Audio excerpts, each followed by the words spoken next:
আজকে আমি অন্যরকম করে আজকে ধুন্দুল ভর্তা করলাম, কারণ হচ্ছে এভাবে কখনোই খাই নাই, তাই ভাবলাম যে আজকে এভাবে করে খাই। আসসালামু আলাইকুম সবাইকে।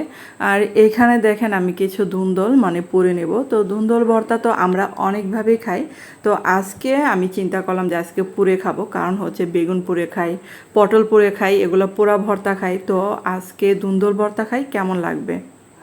আর এই যে ধুন্দুলগুলো কিন্তু এই যে পুড়ে নিলাম এরকম করে। তো আমি মনে হয় একটু বেশি পুড়ে ফেলেছি, আপনারা চাইলে কিন্তু আর একটু কম করে নেবেন। আর এদিক দিয়ে আমি শুকনা মরিচ ভেজে নিচ্ছি। আর শুকনা মরিচগুলো কিন্তু আমি একটু সামান্য তেল দিয়ে ভেজে নেব। তো এখানে কিন্তু আমি সয়াবিন তেল দিয়ে এই শুকনা মরিচগুলো ভেজে নিচ্ছি। আর বন্ধুরা যারা আমার নিয়মিত ভিডিও দেখেন কিন্তু চ্যানেলটাকে সাবস্ক্রাইব করতে ভুলে গেছেন, তাদের কাছে অনুরোধ রইল চ্যানেলটাকে সাবস্ক্রাইব করে আমার পাশে থাকতে পারেন।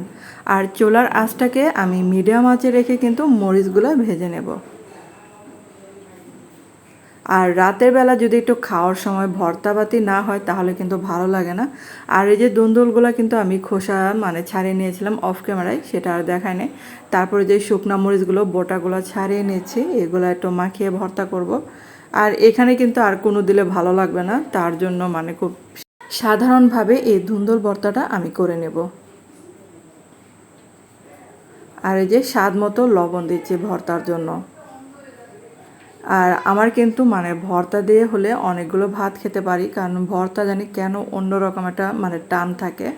বাঙালিরা ভর্তা বলতে পাগল। তো এই যে আমি প্রায় কিন্তু রাতে কোনো না কিছু ভর্তা করি, কারণ ভর্তা হলে কিছু খাওয়া যায়, ভাত বা রুটি যেটাই হোক ভর্তা দিয়ে কিন্তু খাওয়া যায়। তারপর এখানে পেঁয়াজটা ভালো করে মাখিয়ে এখন এই যে পোড়া ধুন্দুলটা আমি এখানে ভালো করে মাখিয়ে নিচ্ছি। তো একটু ইউনিকভাবে খাওয়ার চেষ্টা করলাম যে পুরো ভর্তা খাওয়া যায় নাকি। আর দেখে বুঝতে পারছেন যে ধুন্দুলটা কত সুন্দর সিদ্ধ হয়েছিল। আর এখন এই যে সব কিছু ভালো করে মাখিয়ে নিলে কিন্তু ভর্তাটা রেডি। তো এখন এই যে সরিষার তেল দিয়ে নিচ্ছি। আর এরকম ঝাল ঝাল ধুন্দুল পোড়া ভর্তা দিয়ে ভাত খেতে কিন্তু ভালোই লাগে। তো এই যে এখন সরিষার তেল দিয়ে মাখিয়ে নিলে ভর্তাটা হয়ে গেল। আর এটার সাথে গরম ভাত দারুণ লাগবে। আর বন্ধুরা আপনারা কে কোথা থেকে দেখছেন অবশ্যই কিন্তু কমেন্ট করে জানাতে পারেন।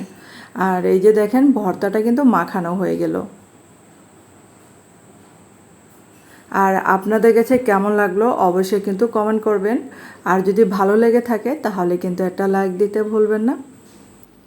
আর এতক্ষণ আমার ভিডিওটা দেখার জন্য ধন্যবাদ সবাইকে। ভালো থাকবেন, সুস্থ থাকবেন।